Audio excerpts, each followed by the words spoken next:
O Brasil acaba de sediar um evento de enorme importância, a reunião dos líderes dos países sul-americanos. São blocos assim, nos moldes da União Europeia, que move a economia mundial e a América do Sul não pode ficar para trás. Mas, enquanto isso, a grande imprensa brasileira prefere se dedicar a fofocas sobre a presença no encontro do presidente venezuelano, Nicolás Maduro. O comentário de João Caires. Eles não falam que a Venezuela sofre sanções econômicas, que o Brasil, inclusive, foi proibido de vender os aviões Super Tucanos para a Venezuela, porque parte do avião tem tecnologia americana, então você não pode vender, você não pode comprar, é um monte de coisa. Os venezuelanos, eles estão cercados, eles não podem comercializar com muita gente, porque os Estados Unidos fizeram uma espécie de bloqueio, como fizeram com Cuba um pouco mais violento, fizeram isso com o Irã, estão fazendo sanções contra a Rússia. A diferença é que a Venezuela ela depende muito do petróleo, ela não consegue se desenvolver.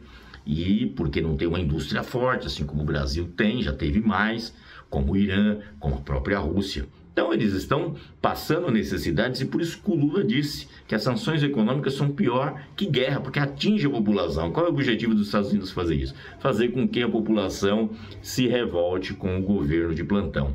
A diferença é que na Venezuela, e não sei o que estou dizendo, tem o melhor sistema eleitoral do mundo. Quem disse isso? Jimmy Carter, ex-presidente americano, onde as pessoas têm urna eletrônica, a urna tem voto impresso, as pessoas têm biometria, pinta o dedo, então fraude é realmente muito difícil acontecer e isso aí os observadores internacionais fizeram e olharam. Assim, sistema de comunicação, existe só uma TV, a Telesur, que é do governo, as outras são todas contra o governo e mesmo assim eles ganham as eleições. E olha que detalhe, na Venezuela, no meio do mandato, tem um plebiscito, onde a população decide se o presidente deve continuar ou não, um mandato longo, 7 anos, que pode ficar até 14.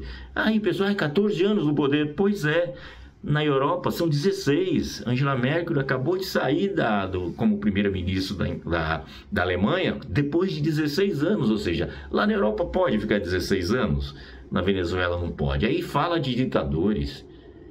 O governo Bolsonaro, ele e seus agentes fizeram 120 viagens à Arábia Saudita, que agora cortou um pouco as relações com os Estados Unidos, assim, não obedece mais atentamente aos Estados Unidos, está fazendo coisas que os Estados Unidos não gostam, se aproximou da Síria, mas sabemos que a Arábia Saudita é uma ditadura unifamiliar, uma dinastia que controla aquilo lá, mão de ferro.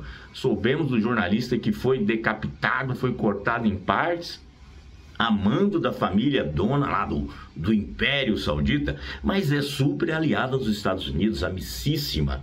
Então lá não tem problema.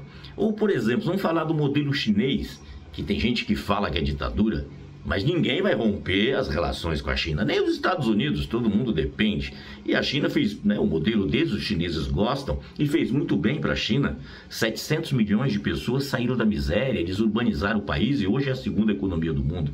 Então é uma bobagem que a imprensa fica falando que Lula tem que falar ou não com Maduro. Até para rever essas questões, Bolsonaro rompeu nem os pagamentos que tem uma dívida da Venezuela com o Brasil, assim como o Brasil tem dívida e assim teve no passado, dívida externa, aquela coisa toda que Lula acabou pagando no seu segundo mandato.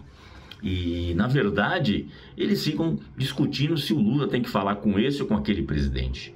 Isso aí é uma questão de geopolítica, é uma questão de política externa e política externa independente. Nós não vamos aceitar que os Estados Unidos goste ou não de quem a gente se relaciona. A gente vai fazer as relações de acordo com as nossas necessidades e de acordo com os interesses do Brasil. A Venezuela é um país altamente petrolífero, então há um interesse nessa discussão sobre o petróleo. E vamos lembrar aqui, a Venezuela socorreu os nossos irmãos em Manaus enviando oxigênio, coisa que Bolsonaro ficou dando risada. Quem não se lembra aquele dando risada das pessoas sendo sufocadas? E não queria aceitar nem ajuda.